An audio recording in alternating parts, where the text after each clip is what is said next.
third youngest son. See, I couldn't say the favorite son. That would get myself in trouble. I had a little latitude growing up from both mother and father. And my earliest recollection of Dad was basically when I was 3 years old. And Dad decided that being 3 years old, it was time for a driver's lesson. And Dad, you know, being of Dale Carnegie at the time, decided to make his delivery to a doctor friend, and was going to deliver some Similac. And when are you shaking your head? You're bringing back memories? I remember when you broke the garage. Oh, okay.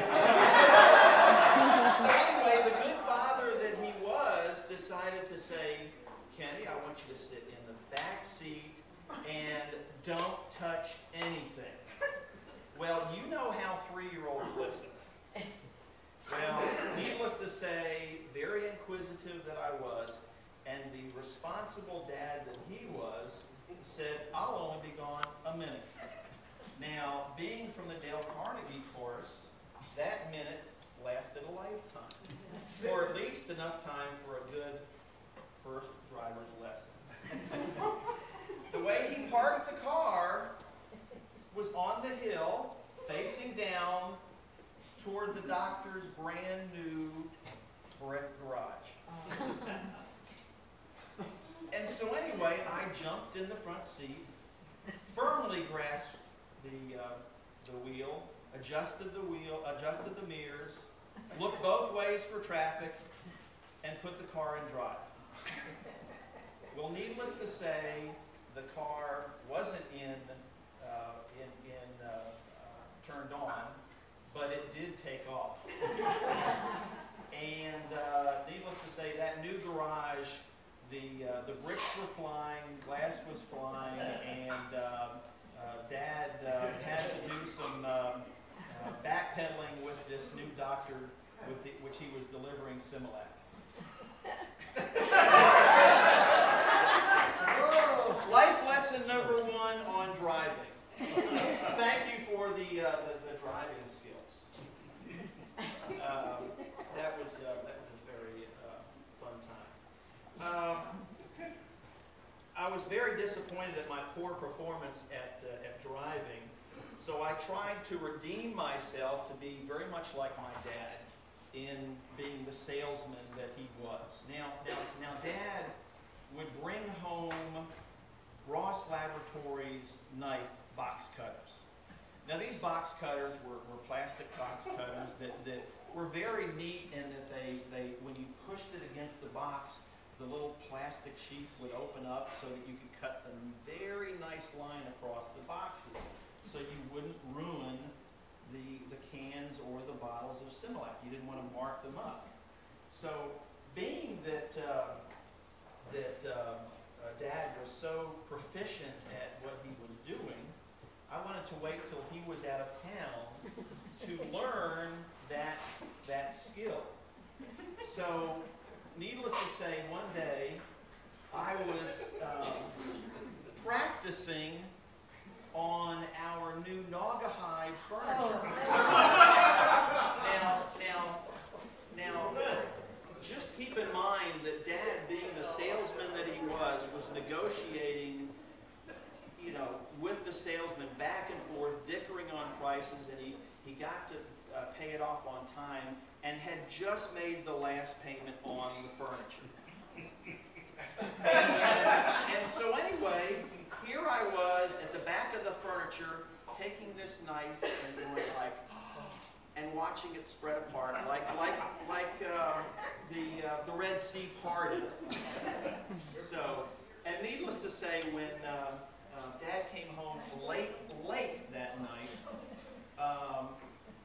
Carolyn's reaction was, where's Carolyn? Carolyn, what was what did you tell him?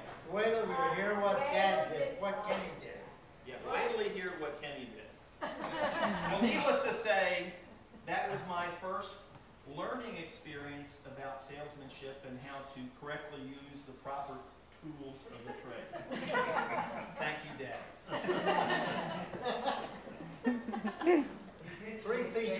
archery ruined. Well, I'm not going to tell you about the artistic ability that Dad passed on to me that when I was painting and the walls with lipstick and stuff like that. But that's another story. That's another story. Fast forward on to a few more years on one of our whirlwind trips out west, and being the inquisitive type and knowing that Dad always tries for that panoramic, picture-perfect shot, I decided to climb underneath the wooden fence, the wooden picket fence, and go to the edge of the Grand Canyon to look down, to look at the Grand Canyon. Now, I was only 8, 7 at the time, something like that. And, you know, Mom and Dad looked around, saw that I wasn't there, and Dad, in his most calming voice, said, "Kenny, come over here. I want you to look at something." Needless to say, if he hadn't have done that and done the normal, "Kenny!" okay, I'd be down at the bottom, you know, looking up. So, thank you for being the calm person that you were and passing that on to me. That scared the hell out of me. Fast forward a few more years, Dad has always instilled the hard work and, of course, being the fierce competitor. And never did I realize that competition would include scouting. And Dad and I built a balsa wood rocket, rubber band rocket. And so anyway, we had the fastest rocket out there. I mean, we just creamed the competition. We got up there and we wound that thing tight and down there. We had, I mean, every single match we were at least 3 or 4 lengths ahead of any of the competition until that lane. That lane came up, and I said, "Dad, we can't get that lane. We can't get that lane."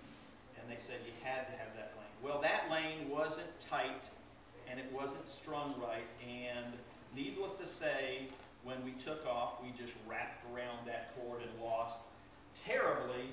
And to this day, I still can't go into a scouting event, especially a rocket balsa wood scouting event, without breaking out into a sweat. So thank you very much for that, being that fierce competitor that you had for me. Let's see. Oh, wrong one. I didn't want to do Daryl Hands and James. Sorry about that. Fast forward a few years. Another life lesson. While we were living in Georgia, Mom and Dad and myself had decided to go to a movie. Now, Dad, the calm and collective person that he is, you know, the movie was unimportant. But what happened after the movie was priceless. You know, here we are waiting in the parking lot, and the cars were letting out, you know, one by one, you know, alternating one in, one out, one in, one out. And it came up to our turn to be let out. Well, there was a young teenager with his date, and instead of letting us out, he sped up. Well, not to be outdone. Dad said a few expletives, oh, maybe a few more, and said, "I'll get that little SOB." So, now keep in mind, we're still in the parking lot. And he passed the car. Oh, and we were let out the next car, so it's not like we, you know, gained all of 20 feet. So, we decided we were going to, or he decided we were going to pass the car in front. And the car that cut us off. But not only did we pass that car, we decided to ram our car into his car in the parking lot. We taught him the lesson. Now, the lesson learned in this one is that because it was private property, no one got a ticket, and it was paid by the insurance company.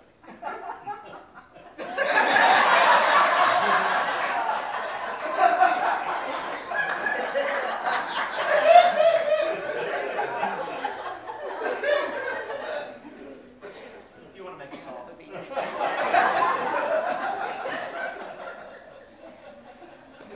My halo is so damn tight to get Well, fast forward a few more years, and my wife was pregnant with Christopher. Now, That's after they were married. Right after, thank you, please. yes, that was a few more years. Well, Dad, as you mostly know, if he has one camera around his neck, he has 4 or 5 cameras around his neck. He's never been without a camera, which I'm just checking. He's passed along that trait. But anyway, Carol was pregnant, and we had made arrangements for Kimberly, our daughter, to stay with Mom and Dad while I was, helping with the delivery. So we drove up there, and here Dad was. He had his 18 cameras lined up on Mom's 71 MGB, okay, little sports car, and he was just clicking away. Now, Carol didn't really want to get out of the car, and he kept, For gosh sakes. it's one of those kind of things, and wanting to document everything, but needless to say, we got through it, and we had Christopher. So, thank you very much for passing along the gift and the love of documentation to my lovely wife and my lovely daughter. One more event. Fast forward a few more years, and this was just last year. We took a wonderful trip out west. And we started out in Phoenix, Arizona, ended up in Denver, Colorado. And we went to Sedona, we went to Arches National Park, we went to Lake Powell, we went to the Zion National Park, we went to the Grand Canyon. It was gorgeous. If you ever get a chance, please go visit.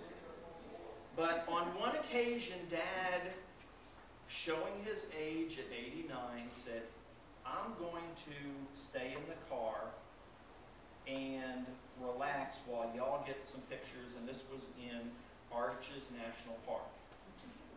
Well, if you go back and you kind of watch the photos back there, you'll see one picture of Dad sitting on the rocks back there, looking way down. Well, what happened was Carol and I and Katie and Colleen, we were climbing up the rocks while Dad was sitting in the van, relaxing, and we got to the top and trying to get up, set up for the shot, and said, okay, here it is, and Dad said, wait, let me help you, as he's climbing up the rocks. Now, this is not, rocks here. This is like 30 feet tall rocks, as you'll see in the picture. So he decided to climb the rocks, which he wasn't in the van. But that was just to show his tenacity and love of children and his competitiveness and